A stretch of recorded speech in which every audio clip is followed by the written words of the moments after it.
অন্তর মম বিকশিত করো অন্তরতর হে। নির্মল করো, উজ্জ্বল করো, সুন্দর করো হে। জাগ্রত করো, উদ্যত করো, নির্ভয় করো হে। মঙ্গল করো, নিরলস নিঃসংশয় করো হে। অন্তর মম বিকশিত করো অন্তরতর হে। যুক্ত করো হে সবার সঙ্গে, মুক্ত করো হে বন্ধ। সঞ্চার করো সকল কর্মে, শান্ত তোমার ছন্দ। চরণ পদ্মে মম চিত্ত নিস্পন্দিত করো হে। নন্দিত করো, নন্দিত করো, নন্দিত করো হে। নমস্কার, শুভ সকাল।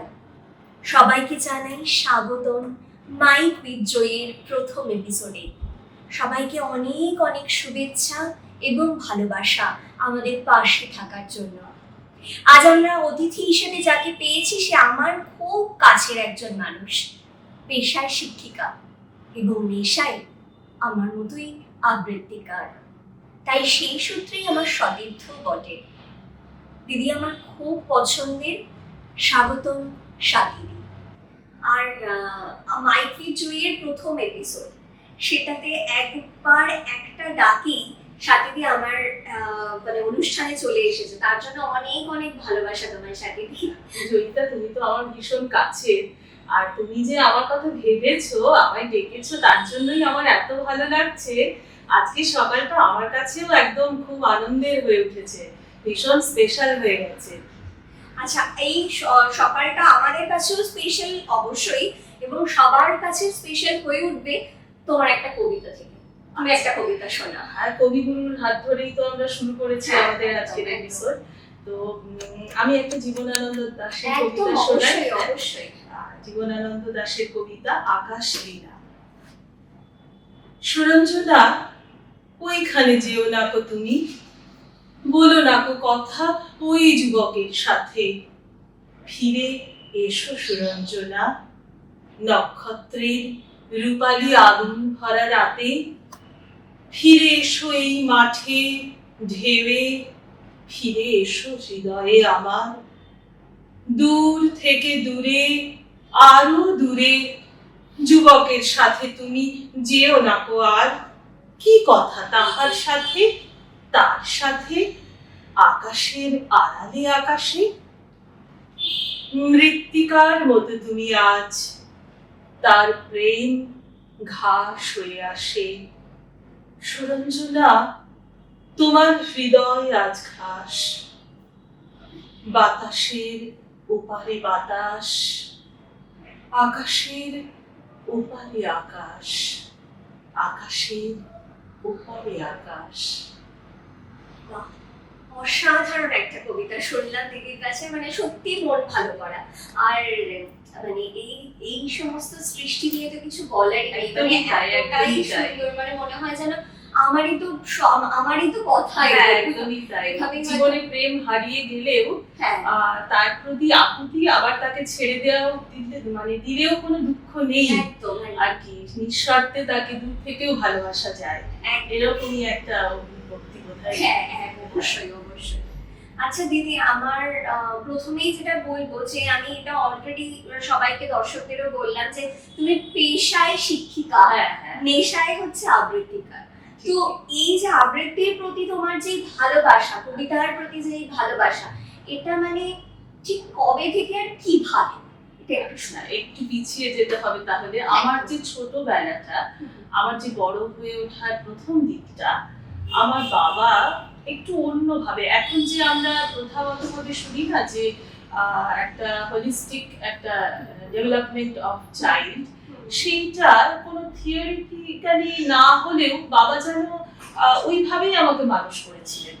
আমি যখন বড় হচ্ছি, স্কুলে নিয়মিত পড়াশোনা যেমন করতে হবে, সেরকম কবিতা বলতে হবে, ডিবেটে অংশগ্রহণ করতে হবে, সায়েন্স সেমিনারে যেতে হবে। এগুলো প্রথমে একটা মানে আমার কাছে এগুলো চয়েস ছিল না, এগুলো যেন করতেই হবে, এগুলোই জীবন, এগুলোই বেড়ে ওঠার এক একটা উপাদান, এরকমই মনে হয়েছিল। তো সেই জন্য যখন কবিতা বাবা নিজে পড়ে শোনাচ্ছেন, শুনছি, অনেকগুলো বুঝছি, কিছু কিছু বুঝছি না, সেগুলো কোথাও হয়তো কম্পিটিশনে যাচ্ছি, বলতে যাচ্ছি, কখনো সেখানে সফল হচ্ছি, আরো 10 জনের শুনছি। এই করতে করতে এগুলো একটা জীবনের মানে একটা অঙ্গ হয়ে যায় আমার। এবং ছোট শহরে বড় হয়েছি, সেখানে পরিচিতি জন্মে যায়, মানুষ ভালোবাসতে থাকে, আরো নতুন নতুন জায়গাতে আবৃত্তি করবার সুযোগ পাই, ছোট জায়গাতে, অবশ্যই সেটা কলকাতা শহরে নয়। তো এই যে একটা অ্যাকনলেজমেন্ট, গুণীজনের একটা সান্নিধ্য, এগুলো যেন ভেতরে কোথাও একটা জায়গা করে নেয় কবিতা। আর পরবর্তীতে তো সাহিত্যের ছাত্রী, যার ফলে সেই ভালোবাসাটা আর হারিয়ে যেতে মানে সুযোগ পাইনি, রয়েই গেছে, হয়তো চাপা পড়ে গেছে কখনো সংসারের কাজে, কিন্তু কখনো যে সেটা ফিরে আসতেই হবে এই জায়গাটাতে কিন্তু একটা আকুতি ছিল আমার মধ্যে। এই সেই রকমই আর কি, ভালোবাসাটা খুব পুরনো, এটা বলতে পারো। একদমই, মানে জেঠুর হাত ধরে, হ্যাঁ একদম বাবার হাত ধরেই, হ্যাঁ একদমই তাই। আর আমি আরেকটা কথা একটা কথা আমার মনে পড়বে এখানে, তোমার কাছ থেকে একটা গল্প শুনেছিলাম যে তুমি জগন্নাথ বসুর উর্মিলা বসুর উর্মিমালা বসুর হচ্ছে সরি উর্মিমালা বসু এবং জগন্নাথ বসুর বাড়িতে তোমার যাওয়ার সৌভাগ্য হয়েছিল এবং দিদির হাতের রান্না খাওয়ার সৌভাগ্য হয়েছিল। তুমি কি এটা শেয়ার করতে পারবে? তো আমার কাছে খুব সুখের স্মৃতি। আমার বাবা স্কুল শিক্ষক, আমারই মতন রিটায়ার করেছেন। তো বাবা যে স্কুলে পড়াতেন সেখানকার যে শতবর্ষ পূর্তির অনুষ্ঠান হয়েছিল, ওনারা দুজনই অতিথি ছিলেন। তো দেখো, শ্রুতি নাটক তখন মফস্বল বা গ্রামে না এত পরিচিতি পায়নি, সবাই নাটকের সঙ্গে পরিচিত ছিল, কিন্তু একটা সব ধরনের দর্শক শ্রোতাকে নিশ্চুপ করিয়ে দিয়েছিলেন ওনারা দুজন।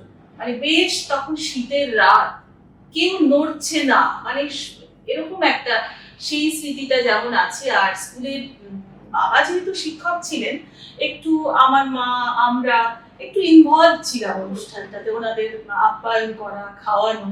তো সেই সময় সেই দিনই একটা আবৃত্তির কম্পিটিশন হয়েছিল। তো সেই যে পুরস্কারটি ওটা দেওয়ার জন্য জগন্নাথ বসু, উর্মিমালা বসুকে অনুরোধ করা হয়। তো হ্যাঁ, তুমি কবিতায় কি করেছো, কি বলো শুনি। তো কিছু মনে হয় কোনো দুটো লাইন বলে শোনাতে বলেছিলেন বা কিছু। না, তোমার কণ্ঠস্বরটি তো বেশ ভালো, ঠিক আছে, আশীর্বাদ করেছিলেন। আর যারা খাবার ব্যবস্থা হয়েছিল, ওনারা অত রাতে খেতে পারেননি, একটা টিফিন কৌটো করে সেটা দিয়ে দেওয়া হয়েছিল। তো সেই টিফিন কৌটো ফেরত আনার জন্য একদিন আমার যাওয়ার কথা ছিল ওনার বাড়িতে।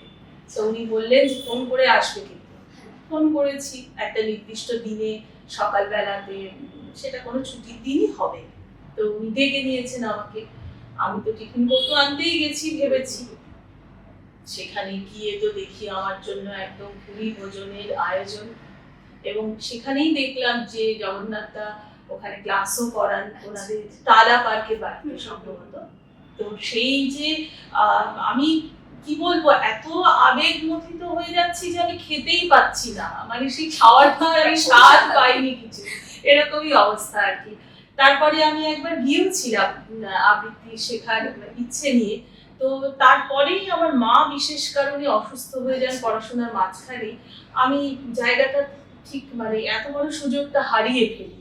এটা তারপরে একটা দীর্ঘ গ্যাপ, আবার তো মৌমিতার হাত ধরে তুমি আমি এক জায়গায়। আচ্ছা দিদি, এবার আমার পরবর্তী প্রশ্ন হচ্ছে, ছোটবেলায় আমরা অনেক সময় ভাবি যে মোটামুটি 90% লোককে যদি জিজ্ঞেস করা হয় যে ছোটবেলায় যে তুমি কি হতে চাও বড় হয়ে, তো তারা বলে যে শিক্ষক বা শিক্ষিকা হতে চাই। আমি এরকম করতাম, আমার একটা ব্ল্যাক বোর্ড ছিল, আর সেই গামছা বা ওড়না যা পেতাম মাথায় একটা বড় করে বেলুনি ঝুলিয়ে দিদিমণি সেজে এরকম পুরো একদম সব টেডিদেরকে পড়াচ্ছি, পুতুলদের পড়াচ্ছি, ঠিক আছে। তো তুমি তো নিজে শিক্ষিকাই, এবার তুমি ছোটবেলায় কি হতে চাইতে? তুমিও কি এটা করতে না, মানে কি হতে চাইতে? তুমি যে বলছো না যে তুমি শিক্ষিকা হতে চাইতে, তুমি যেন আমার কথাগুলোই বলছো, আমার মনে হচ্ছে আমিও ছোটবেলায় ওই রকম করেই গামছা দিয়ে চুল বেঁধে, আর তুমি বোধহয় টেডি দিয়ে পড়াতে বললে। আর আমার তো পুতুল অত ছিল না, বালিশদের সাজিয়ে আমার মনে আছে ওদের অনেক কিছু পড়াতাম। আর একটা জিনিস আমি করতাম, যেহেতু বাবা পড়াতেন স্কুলে, আমি বাবাকে নকল করতাম। বাবা যেরকম করে বকে, যেরকম করে শাসন করে পড়ান, কখনো ব্ল্যাকবোর্ডের দিকে যাচ্ছেন, কখনো এই তুমি ওঠো পড়া ধরছেন, এইগুলো আমার আবার নকল করার একটা সুযোগ হতো, যেহেতু বাবাকে দেখছি, দাদাকে দেখছি, আমি ওইগুলোও ভীষণ করতাম। এবং বাবাকে নকল করে আমি অনেক সময় খুব মানে বাবার কাছে খুব বকুনিও খেয়েছি, সেরকম আর কি। তবে শিক্ষিকাই হতে চেয়েছিলাম, একটা স্বপ্ন পূরণ হয়েছে বলতে পারো। আচ্ছা, দিদির কাছ থেকে অনেকটা ছোটবেলার গল্প শুনলাম, কিন্তু আমার মন আবার একটু কবিতা কবিতা করছে। দিদি, আর একটা কবিতা তুমি যদি মাঝে বলো, ছোটখাটো কোনো কবিতাই বলো, কিন্তু পছন্দের একটা কোনো কবিতা। মানে আমার একটা খুব পছন্দের কবিতা আছে, আমি ঠিক ওটাই দিদিকে বলেছি, দিদি ওই কবিতাটা কিন্তু রেখো, সেটা কি তুমি এখন শোনাচ্ছ? হ্যাঁ, আমি বুঝতে পেরেছি, মনে হচ্ছে না বিজয়িনী। একদম। দেখো, কাজী নজরুল ইসলাম মানেই আমরা বিদ্রোহী কবি মনে করি। তো এই মৌমিতার কাছে এই কবিতাটা শিখে আমার এত ভালো লেগেছিল, বা নিজে এত প্রেমিক মনের মানুষ, দেখো বিজয়িনী কবিতাটা শুনলে সেরকম বুঝতে পারবো আমরা। একদম। হেমর রানী, তোমার কাছে হার মানি আজ শেষে, আমার বিজয় কেতন লুটাই তোমার চরণ তলে এসে, আমার সমরজয়ী অমর তরবারি দিনে দিনে ক্লান্তি আনে, হয়ে ওঠে ভারী। এখন এভার আমার তোমায় দিয়ে হারি, এই হার মানা হার পরাই তোমার কেশে। ওগো জীবন দেবী, আমায় দেখে কখন তুমি ফেললে চোখের জল? আজ বিশ্বজয়ীর বিপুল দেউল তাইতে টলমল, আজ বিদ্রোহীর এই রক্ত রথের চূড়ে বিজয়িনী নীলাম্বরীর আঁচল তোমার উড়ে। যত তুন ও আমার আজ তোমার মালাই পুরে, আমি বিজয়ী আজ নয়ন জলে ভেসে। বাহ, অসাধারণ অসাধারণ। মানে সত্যি তুমি বলো, কাউকে যদি আমরা ভালোবাসি, এই সমর্পণটা একটু লাগে বলো, তাকে তার জন্য আমি সব দিতে পারি, তবেই না ভালোবাসা। আচ্ছা দিদি, এবার একটা অন্যরকম প্রশ্ন, একটু গম্ভীর গম্ভীর প্রশ্ন বটেই। সেটা হচ্ছে যে তুমি মানে ধরো তুমি অনেকগুলো রোল প্লে করে ফেলেছো জীবনে। প্রথমে মেয়ে, তারপরে মা, স্ত্রী, তারপর হচ্ছে শাশুড়ি হওনি, তো শিক্ষিকা, মানে সমস্ত কিছু। তো তোমার কাছে এইগুলোর মধ্যে সবচেয়ে পছন্দের রোল কোনটা, যেটা তোমার করে মানে তুমি সবচেয়ে বেশি স্যাটিসফাইড সেটা? এই যে মা হওয়া, হ্যাঁ, এর মধ্যে একটা পরিপূর্ণতা রয়েছে, হ্যাঁ, সবকিছুর একটা, তো ওটা ভীষণ আলাদা ওই অনুভূতিটা, কেমন তো সবকিছু থেকে একটু আলাদা করে একটু নরম জায়গাতে রয়েছে এই মা হওয়ার অনুভূতিটা। হ্যাঁ, সেখানে মানে একটা প্রাণ সৃষ্টি করেছি আমি, এবং সে আমার আত্মজ, তার মধ্যে দিয়ে আমি আরো অনেক কিছু মানে ভবিষ্যৎকে দেখতে পাওয়ার ইচ্ছা, তাকে গড়ে তোলার মধ্যে দিয়ে বাকি যা যা আমার রোল, আমি মেয়ে হিসেবে যা শিখেছি, স্ত্রী হিসেবে যে কর্তব্য আমার মধ্যে এসেছে, সেইগুলোর একটা মানে কি বলবো, সবগুলো বোধহয় কাজে লাগে সঠিকভাবে মা হতে গেলে। প্রতিটি মানে মায়ের বোধহয় আমারই মতো অনুভূতি হবে। তো সব রোলের মধ্যে ওই জায়গাটা খুব আলাদা, ওটার সঙ্গে বোধহয় আর মানে তুল্য মূল্য বিচারে আর কোথাও অন্য কোনো রোলকে আমি রাখতে পারছি না, ওই জায়গাটাই একটু আলাদা। আচ্ছা আচ্ছা, বেশ, খুব ভালো লাগলো। আচ্ছা, এবার একটু গম্ভীর থেকে একটু হালকা মুডে চলে যাই, ঠিক আছে? কি বলো? সামনে হচ্ছে দুর্গাপুজো আসছে। হ্যাঁ, ঠিক ঠিক।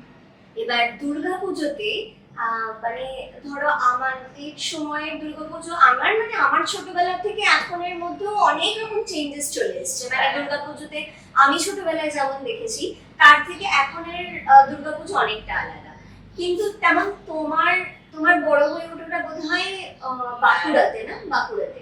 তো ওখানে তোমার ছোটবেলার দুর্গাপুজো আর এখনের দুর্গাপুজো এর মধ্যে ঠিক কতটা পরিবর্তন এসেছে বা আদৌ এসেছে কিনা? এই প্রশ্নটা তুমি খুব ভালো প্রশ্ন করেছো। বাঁকুড়া তো আমার জেলা, হ্যাঁ আমার শহর কিন্তু বিষ্ণুপুর, একদম আচ্ছা, মন্দির আচ্ছা, নগরী বিষ্ণুপুর। বিষ্ণুপুর। আচ্ছা আচ্ছা।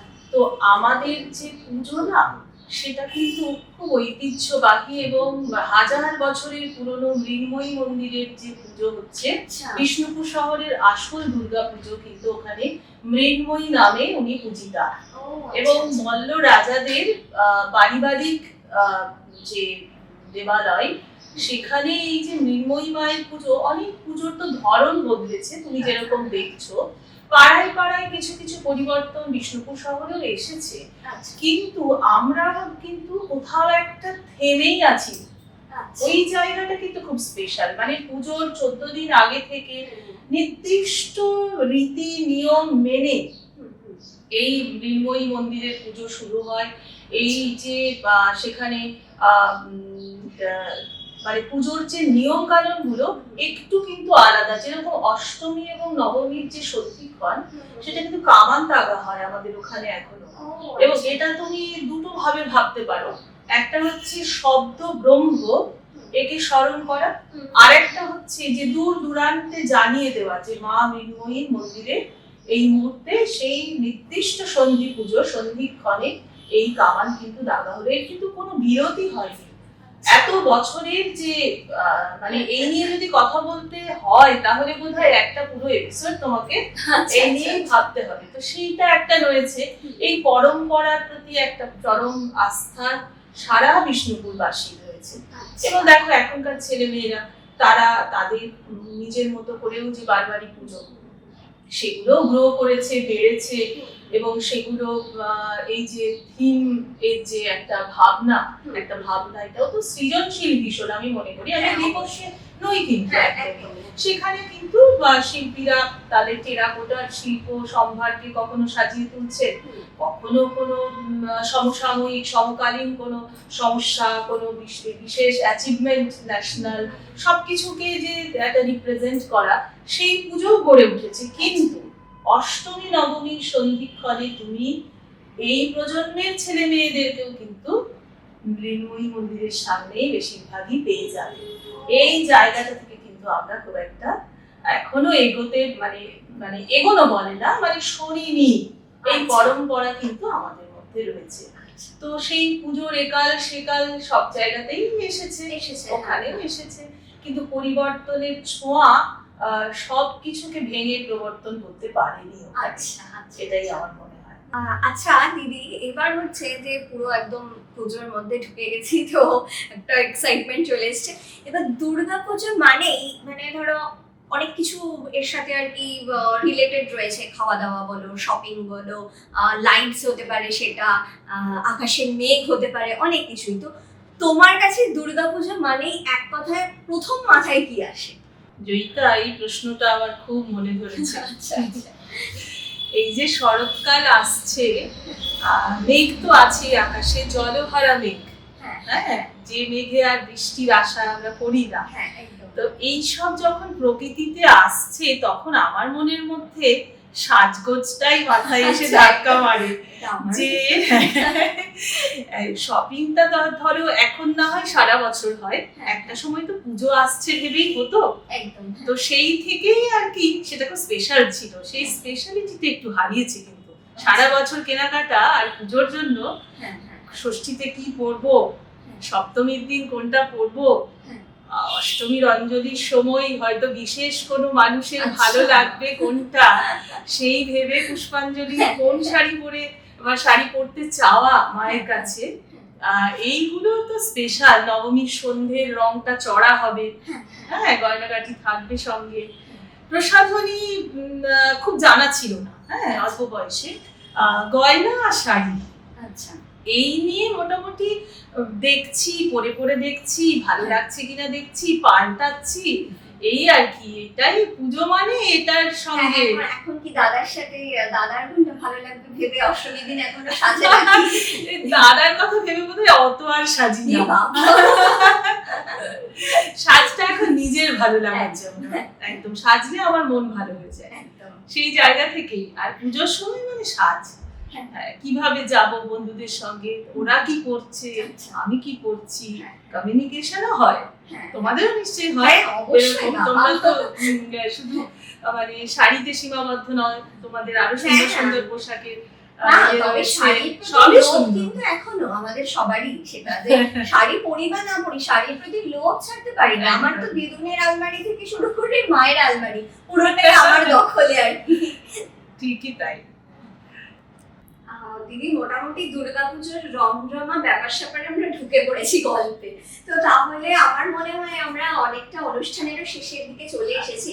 তো আমার মনে হয় অনুষ্ঠানটা তাহলে শেষ করি তোমার গলায়, তোমার কণ্ঠে একটা দুর্গা ঠাকুরের উপরে বা দুর্গা পুজোর উপর কোনো কবিতা যদি একটা তুমি পুজোর শোনাও। ভাবনা নিয়ে কোনো হ্যাঁ, পুজোর কবিতা। ভাবনা নিয়ে। হ্যাঁ, আচ্ছা জয়িতা, তোমার কুমোরটুলি যেতে ভালো লাগে? হ্যাঁ, ঠাকুর গড়া।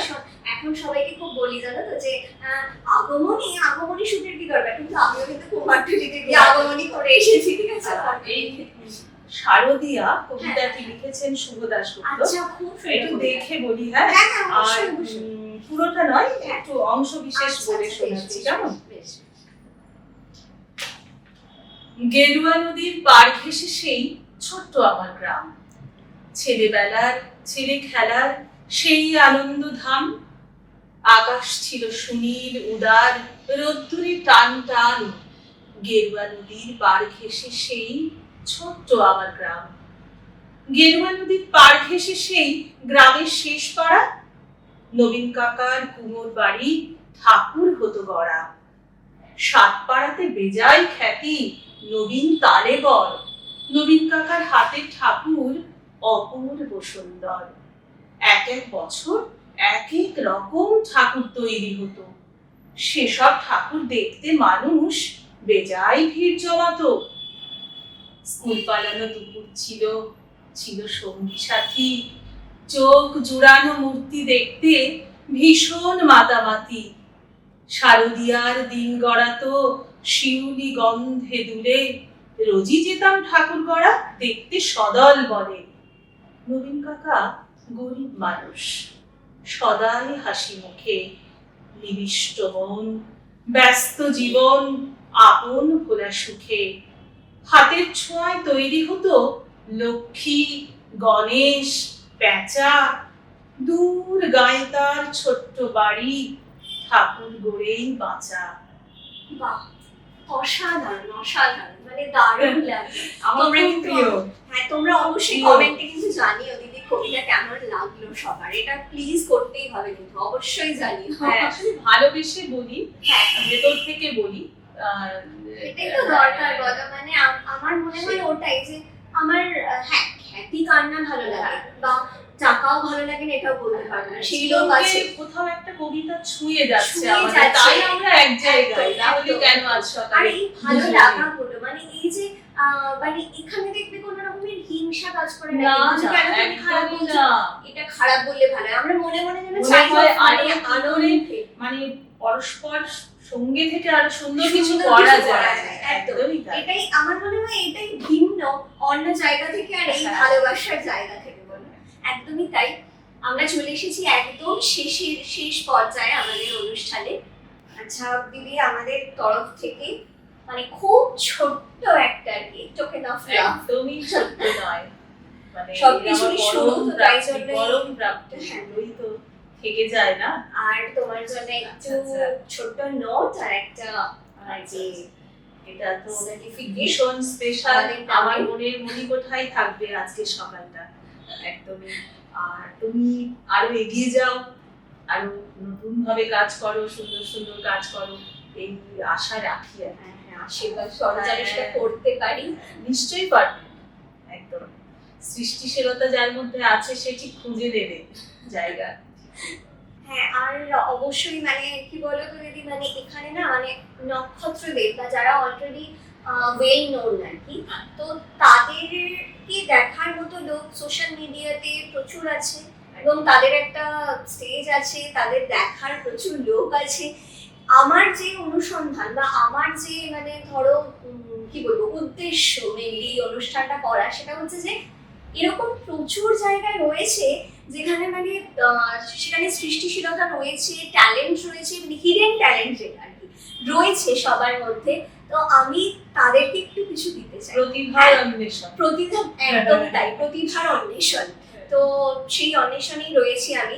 আর মেইনলি ব্যাপারটা হচ্ছে কি বলতো, এটা একটু বড় সড়ো হয়তো একটু দুঃসাহস দেখানো হয়ে গেছে, কারণ আমি নিজেও ওয়েল নোন নই, কিন্তু আমার কাছে ওটা বোধহয় একটু বেশি সাহায্য করছে, কারণ আমি তাদের সাথে আরো বেশি রিলেট করতে পারছি। যেহেতু আমি জানি যে আমার মনে যদি এই সংশয় থাকে যে আমাকে কজন দেখবে, তাহলে তোমার মনের সংশয় আমি দূর করতে পারবো। আরে তোমাকেও দেখবে দিদি, আমায় দেখবে তো তোমায় দেখবে। তো আমরা এটা তো আসলে আমাদের ভালোবাসা নিয়ে কাজটাকে মানুষের কাছে পৌঁছতে চাইছি। হ্যাঁ, সেখানে যদি এবং আমাদের ভুলগুলো তারাই ধরিয়ে দেবে। তারাই একদমই তাই। মানে সেখানে যদি 10 জন লোকও আমাকে দেখে, তো আমার কাছে ভালো হতো। হ্যাঁ, আমার কাছে প্রাপ্তি, এবং আমি শিখতে পারবো। তারা যদি একটু, আর এটা অবশ্যই সবার কাছে আমার রিকোয়েস্ট যে ভালো মন্দ সবটা আমাকে কমেন্টে প্লিজ জানাবেন, কারণ আমরা তাহলে পারবো, মানে যেখানে ভুল থাকছে আমরা সেইটাকে ঠিক করতে পারবো। আজকে এটা প্রথম এপিসোড ছিল আমাদের দুজনের জন্য, তো খুবই নার্ভাস, এবং কিন্তু আমরা তার মধ্যে দিয়েও নিজেদের একটা এপিসোড বলে আর মনে পড়ছে না, গল্পে ডুবে গেছি। হ্যাঁ, গল্পে ডুবে গেছি। তো সেই জায়গাটা থেকে সবাইকে বলবো যে পাশে থাকলে খুব ভালো লাগবে, এবং যদি জানাও যে কোথায় কি হলে আরো ভালো হবে। সবাই আমাদের পাশে আছে। হ্যাঁ, অবশ্যই, একদম সেটা। মানে আগের দিন একটা লাইভে আমরা এসেছিলাম, আমার কিন্তু বলতে নেই, অন্তত 1000 লোক তো দেখেছে। আমি ওটাতে তাদের অনেকে এসেওছেন তারা, এবং পরে এসে জানিয়েছেন। তো খুব ভালো লেগেছে। সবাই আমার সাথে থেকো, আমাদের সাথে শারদীয়া জানা। হ্যাঁ, অবশ্যই শুভ শারদীয়া। এরপর আরো অনেক চমক আছে, শারদীয়ার আগে অনেকে আসছে এরকম। আর আপনাদের মধ্যে যদি এরকম কেউ থাকেন যে আসতে চান আমাদের অনুষ্ঠানে, অবশ্যই কমেন্ট করুন, ঠিক আছে, বা আমাকে মেসেজ করুন, যেভাবে হোক, ঠিক আছে, আমি রিপ্লাই দেবই, এবং আমি মানে চেষ্টা করবো যত তাড়াতাড়ি সম্ভব তারাও যাতে আসতে পারেন সেটা। এবার কিছু জনের কথা বলি যাদের কথা একেবারে না বললেই নয়। মানে ক্যামেরার সামনে রয়েছি আমরা, স্বাতিদি এবং আমি জয়িতা, কিন্তু ক্যামেরার পিছনে আমাদের যে একটা ফুল সাপোর্ট টিম রয়েছে, যাদের ছাড়া পুরোপুরি কিছু করা সম্ভব ছিল না। প্রথমেই যার কথা বলবো, ভাবনায় এবং ডিরেকশনে অভিষেক, আমার জীবনের সারথি, সবাই নামটার সাথে অল্প বিস্তর পরিচিত, অভি। এবং আরেকজনের কথা আমি অবশ্যই বলবো, সেটা হচ্ছে অরিন্দম দা। অরিন্দম দা ফুললি সাপোর্ট করেছে আজকে অভিকে, সাজসজ্জা বলো, মানে কখন কোনটা হবে, কোনটা কোথায় ভুল, সবটার জন্য দাদাকে অনেক ভালোবাসা। দাদাকে দেখতেও পাবে তোমরা কিছুদিন পরে আমাদের অতিথি হিসেবে। যত তাড়াতাড়ি দাদা সুস্থ হয়ে যাবে। আর বলি আমার ক্যামেরার পিছনে 3 ভাইয়ের কথা, ঠিক আছে, রাজ, সৌমেন, প্রীতম। এরা হচ্ছে মানে আমি মানে এভাবে কেন বলছি, কারণ এদেরকে আমি থ্যাঙ্কস বলে ছোট করতে চাই না, মানে অনেক ভালোবাসা ওদেরকে, কারণ এরা প্রফেশনালি, হ্যাঁ মানে প্রফেশনালি কিন্তু এখানে কেউ আসে, ঠিক আছে, সবাই আমাকে ভালোবেসে, এবং তাদের সাহায্য ছাড়া কোনো কিছু সম্ভব ছিল না।